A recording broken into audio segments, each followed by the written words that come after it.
Unit 4 नाम था बच्चों इसका वर्क, एनर्जी एंड पावर। इससे पहले हमने किया था एक्सप्रेशन फॉर काइनेटिक एनर्जी। आज हम करेंगे expression for potential energy and work energy theorem. कैसे करेंगे? सबसे पहले आ जाते हैं टॉपिक पे। Expression for potential energy. Potential energy क्या होता है बच्चों? It is the energy possessed by a body due to its position। Suppose करो एक ऑब्जेक्ट है, उसको मैं यहाँ से h हाइट तक उठा लेता हूँ, h हाइट तक, वेट है इसका mg, h हाइट तक उठाया तो वर्क डन किसके इक्वल आएगा? वर्क डन आएगा बच्चों, वर्क डन आएगा फोर्स इनटू डिस्प्लेसमेंट। फोर्स कितना है? mg और डिस्प्लेसमेंट कितना है? h। तो वर्क डन हमारा हो गया total work done mg h and this amount of work done is converted into potential energy. Potential energy किसके इक्वल आएगा?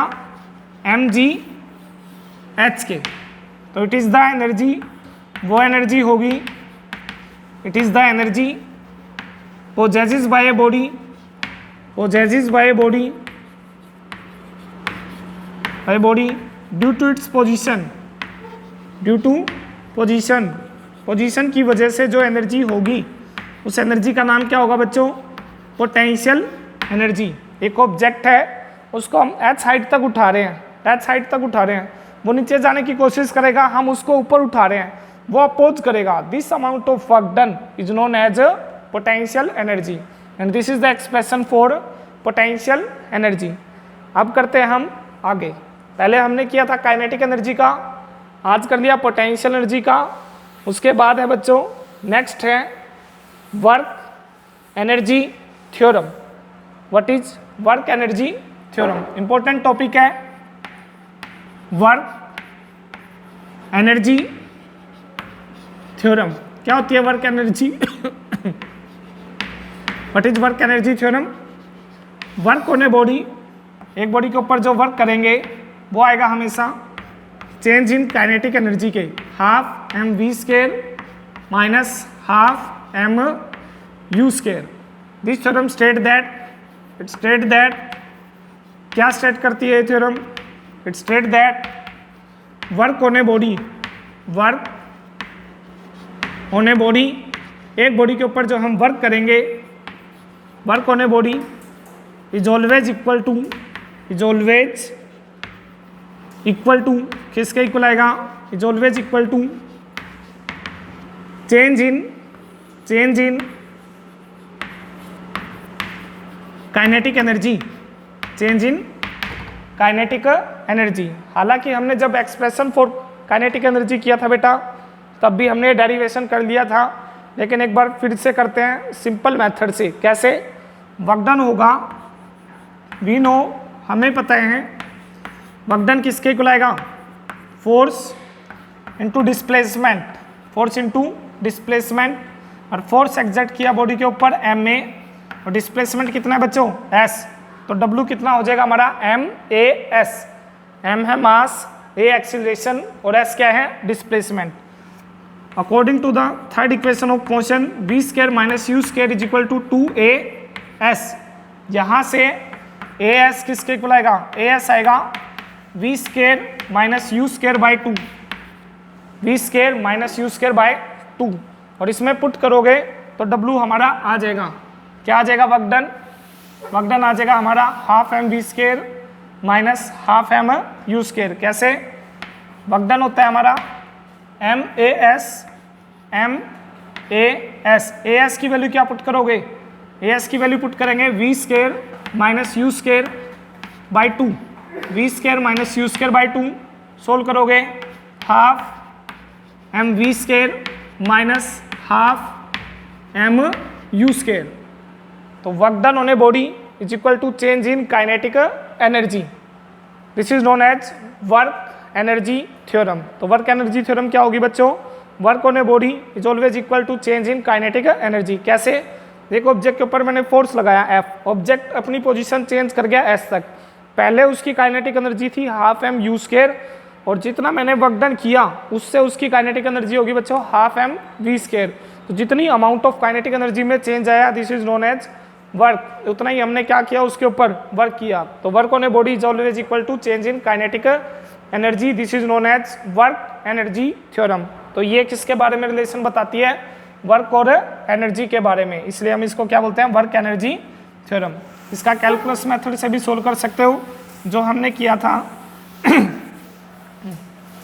पहले एक्सप्रेशन फॉर काइनेटिक एनर्जी वाले में किया था। ठीक है, अब हम कर रहे हैं रिलेशन बिटवीन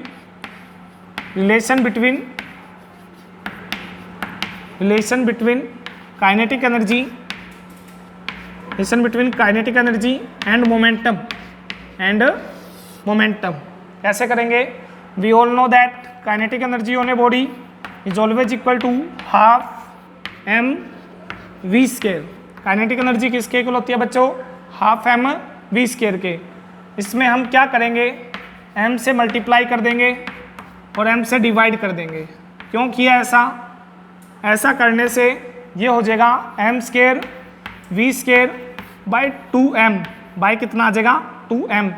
mm हो गया बच्चों m square v square upon में आ गया 2m, और mv हमें पता है मास इनटू वेलोसिटी किसके इक्वल होता है बच्चों? मोमेंटम के। तो ये आ गया p स्क्वायर बाय 2m। तो काइनेटिक एनर्जी किसके इक्वल आएगी? p square by 2m, where p is the linear momentum, mass is the m is the mass of the body and k is the kinetic energy of the body. Hence kinetic energy is equal to p square by 2m। तो change in कैसे निकालोगे? Suppose करो किसी numerical में दे रखा है find the percentage change in kinetic energy या percentage change in momentum. तो इस इक्वेशन को हम डिफ्रेंशिएट करके करते हैं, उसमें डेल्टा के बाई के इज इक्वल टू आता है डेल्टा पी बाई पी। ठीक है, डेल्टा के बाई के क्या है? Change in kinetic energy upon में टोटल एनर्जी। डेल्टा पी क्या है? चेंज इन मोमेंटम अपॉन में टोटल मोमेंटम। 2 से मल्टीप्लाई हो जाता है उस केस में। ठीक है, क्योंकि डिफ्रेंशिएट करेंगे पावर आ जाएगी आगे। इस तरह के हम करेंगे न्यूमेरिकल, जो एग्जाम पॉइंट ऑफ व्यू के लिए इंपॉर्टेंट भी है। आगे बढ़ते हैं। ये था relation between kinetic energy and momentum. इससे पहले हमने किया potential energy and kinetic energy. Next है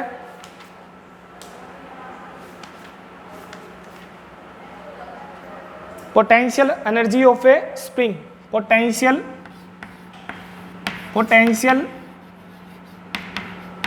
एनर्जी ऑफ ए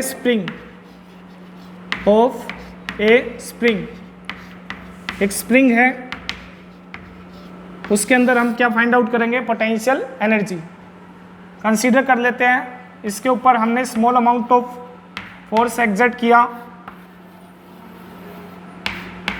डिस्प्लेसमेंट आ गया x, तो for small displacement dx, small amount of work done dw is equal to f dx। Work done कितना आएगा बच्चों इस केस में? f dx। जिधर फोर्स एक्सर्ट करोगे डिस्प्लेसमेंट आएगा उससे अपोजिट, तो f dx जब डॉट सोल्व करोगे आप तो ये आ जाएगा cos 180 degree, cos 180 degree. Force इधर डिस्प्लेसमेंट इधर, फोर्स इधर करोगे डिस्प्लेसमेंट इधर, फोर्स इधर कंप्रेस करोगे इधर जाएगा 180 डिग्री। ये आ गया माइनस का -1, तो माइनस एफ डी एक्स। ये आ गया small amount of work done.